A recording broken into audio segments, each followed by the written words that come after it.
Kenapa ada banyak orang mualaf dan bodoh-bodoh semua? Coba lihat kan, mana ada mualaf pintar? Kan bodoh semua. Jadi intinya, mau usaha apapun kalian lakukan untuk mengcounter pernyataan dari pendeta Esra Soru, itu akan sia-sia aja sebenarnya. Karena memang pada dasarnya tidak ada mu'alaf yang pintar dalam memahami kebenaran Alkitab. Semuanya yang memang bodoh. Makanya karena kebodohan mereka dalam memahami Alkitab lah, akhirnya membuat mereka tersesat dan kemudian memilih untuk pindah agama. Simple kan? Salam kritis, Tuhan Yesus memberkati. Itu pasti karena saudara menganggap bahwa Yesus sama dengan Bapa. Seperti ajaran Pak Yosua Teo itu. Justru itulah masalah. Kalau menganggap Yesus adalah pribadi yang sama dengan Bapa, seperti ajarannya Pak Yosua Teo, sekarang Yesus berdoa pada Bapa, dia omong pada siapa? Pada diri sendiri. Jadi mestinya pertanyaan ini jangan tanya pada saya, tanya pada Yosua Teo. Ya. Karena seperti yang saya ajarkan kali lalu, episode sebelumnya, Yesus itu bukan Bapa. Bapa itu bukan Yesus, itu dua pribadi yang berbeda. Ya, itu sulit. Harus tahu semuanya, hafalin. Hafalin semua doa-doa, harus hafalin. Sholat ada peraturan ya, harus hafal.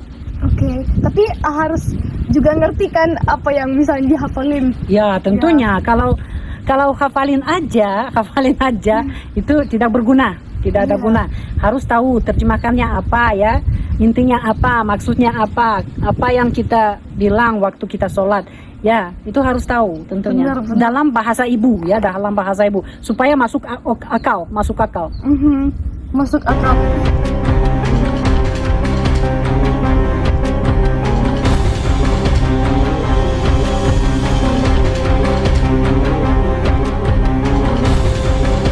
Assalamualaikum warahmatullahi wabarakatuh. Sahabat beriman, berjumpa kembali di Bintang Mu'alaf Channel. Mudah-mudahan kita semua selalu sehat walafiat di dalam lindungan Allah Subhanahu wa Ta'ala. Salam satu Tuhan, Allahu Akbar. Sahabat, setelah kita viralkan fitnahan dan tuduhan dari pendeta Esra Soru yang menuduh semua mu'alaf bodoh ya, ternyata ada dari pihak kekristenan, ada seorang pendeta mendukung fitnahan dan tuduhan dari pendeta Esra Soru yang menuduh semua mu'alaf itu bodoh. Nah, lagi-lagi kita akan tampilkan berbagai kisah dari mu'alaf ya, tentang statement dan perjalanannya sehingga beliau ini lalu masuk Islam. Dan ketika framing itu ditebar oleh pendeta yang mendukung pendeta Esra Soru tersebut, ketika pendeta ini mengatakan bahwa para mu'alaf itu memang bodoh semua karena tidak memahami Alkitabnya. Tetapi realitanya justru karena mu'alaf tersebut mempelajari dan memperdalam isi Bibelnya, terkhusus tentang ajaran Yesus, seperti halnya Yesus sujud ketika menyembah Allah. Tetapi realitanya apa yang terjadi? Umat Kristen tidak pernah sujud ketika menyembah Tuhannya. Dan di sini sangat jelas sekali perbedaannya ya. Ritual sujud yang dilaksanakan oleh Yesus tersebut jelas tidak dilaksanakan oleh umat Kristen, dan justru kenapa sujud tersebut dilaksanakan oleh umat Islam. Nah teman-teman, ada satu topik juga yang kita tampilkan dari pendeta Esra Soru ketika menjawab pertanyaan dari jemaatnya, kalau Yesus itu adalah Tuhan, kepada Tuhan yang mana lagi Yesus berdoa, kepada Tuhan yang mana lagi Yesus bersujud? Mari kita simak videonya. Kenapa ada banyak orang mualaf dan bodoh-bodoh semua? Coba lihat kan, mana ada mualaf pintar? Kan bodoh semua.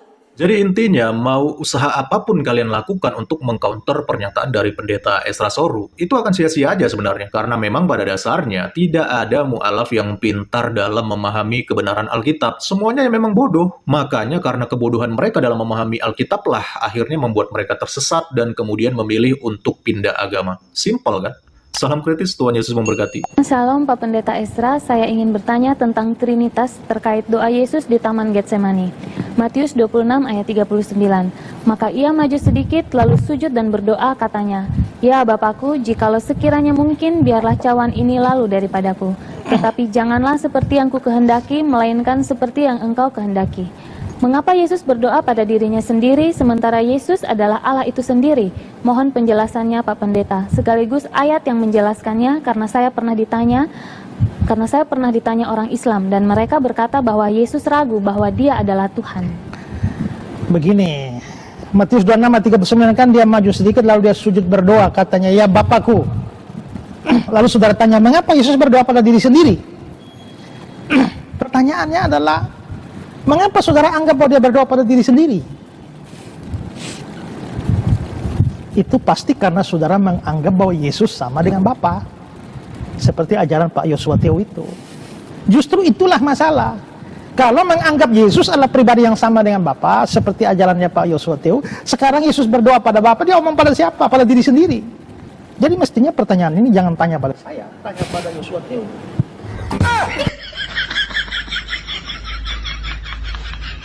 Nah teman-teman, di sini apa yang terjadi, apa yang kita lihat, justru Pendeta Ezra Soru menyalahkan si penanya tersebut.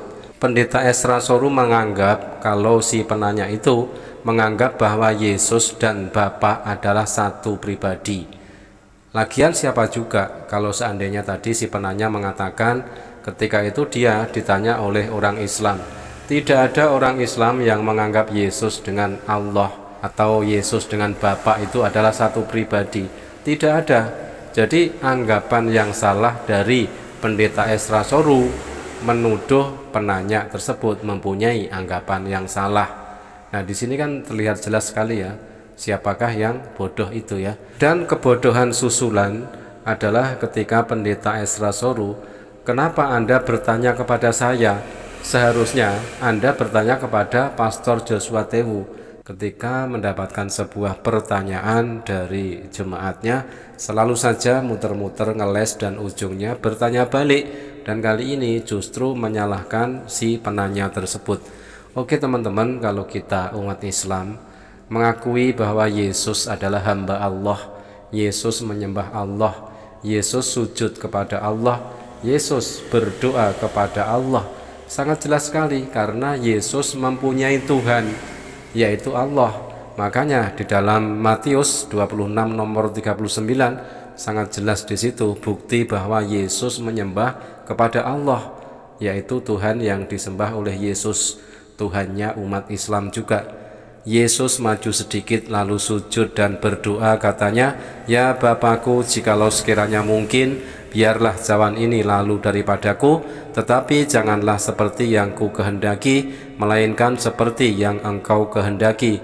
Matius 26 nomor 39. Sangat jelas sekali Yesus sujud dan berdoa kepada Allah. Setiap yang bersujud kepada Allah pasti bukan Allah. Nah, di sini Yesus bersujud kepada Allah, berarti Yesus bukan Allah. Setiap yang berdoa kepada Allah berarti bukan Allah. Yesus berdoa kepada Allah berarti Yesus bukan Allah. Ya, karena seperti yang saya ajarkan kali lalu, episode sebelumnya, Yesus itu bukan Bapa. Bapa itu bukan Yesus, itu dua pribadi yang berbeda. Ya, dengan Roh Kudus itu beda. Bapa bukan Yesus, Yesus bukan Roh Kudus bukan Bapa. Itu tiga pribadi berbeda.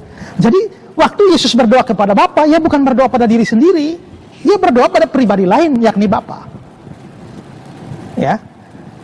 Tapi karena Yesus itu punya hakikat yang sama dengan Bapa, ya Bapa itu Allah, Yesus juga Allah, Roh Kudus juga Allah. Ya, bedanya jauh, betul. Oke. Ini sangat membuat aku kagum. Berarti pas nikah sama suami orang Indonesia yang pertama, berarti langsung mualaf gitu?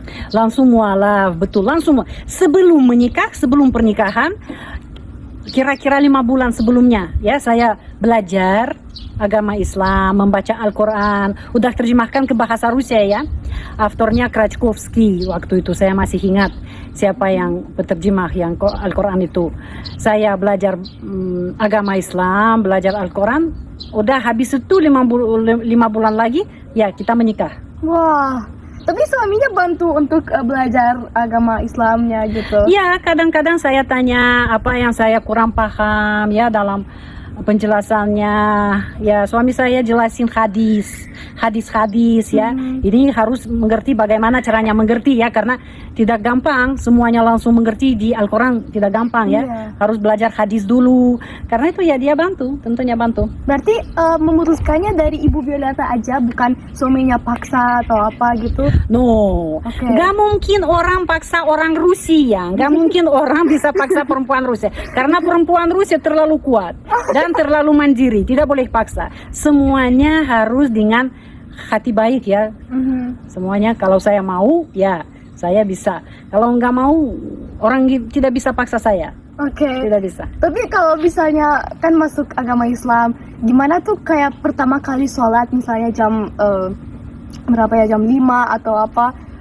Gimana perbedaannya gitu di Rusia sama di sini? Juga ya, pertama-tama itu sulit, harus sudah menjadi kebiasaannya ya, sulit karena terlalu pagi ya, jam 4:30 harus langsung bangun, wudhu, sholat ya, itu harus kebiasaan ya. Itu ambil waktu kira-kira 1 tahun supaya saya udah terbiasa sholat. Itu sulit juga ya. Tapi untuk belajar sholatnya jadi yang kayak gini terus ke lantai, itu susah nggak sih? Soalnya aku sampai sekarang belum bisa. Sebenarnya susah karena harus belajar Al-Fatihah, belajar yang lain juga, ya itu sulit. Harus tahu semuanya, hafalin semua doa-doa, harus hafalin. Sholat ada peraturan ya, harus hafal. Tapi harus juga ngerti kan apa yang misalnya dihafalin. Ya tentunya, kalau hafalin aja itu tidak berguna, tidak ada guna. Harus tahu terjemahannya apa ya, intinya apa, maksudnya apa yang kita bilang waktu kita sholat ya, itu harus tahu tentunya. Dalam bahasa ibu ya, supaya masuk akal. Masuk akal.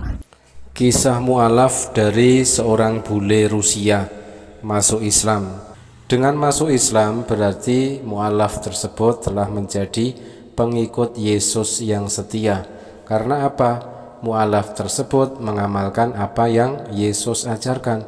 Berbanding terbalik dengan pendeta Esra Soru dan pendeta ini ya, belum diketahui namanya, pendeta yang baju merah ini yang juga ikut-ikutan mendukung fitnahan dari pendeta Esra Soru yang menuduh semua mu'alaf itu bodoh. Nah, berbanding terbalik dengan para pendeta-pendeta penuduh ini ya, justru karena mereka mempelajari Bibelnya, semisal Yesus mengajarkan sholat, dan ternyata yang mengerjakan sholat tersebut bukan umat Kristen.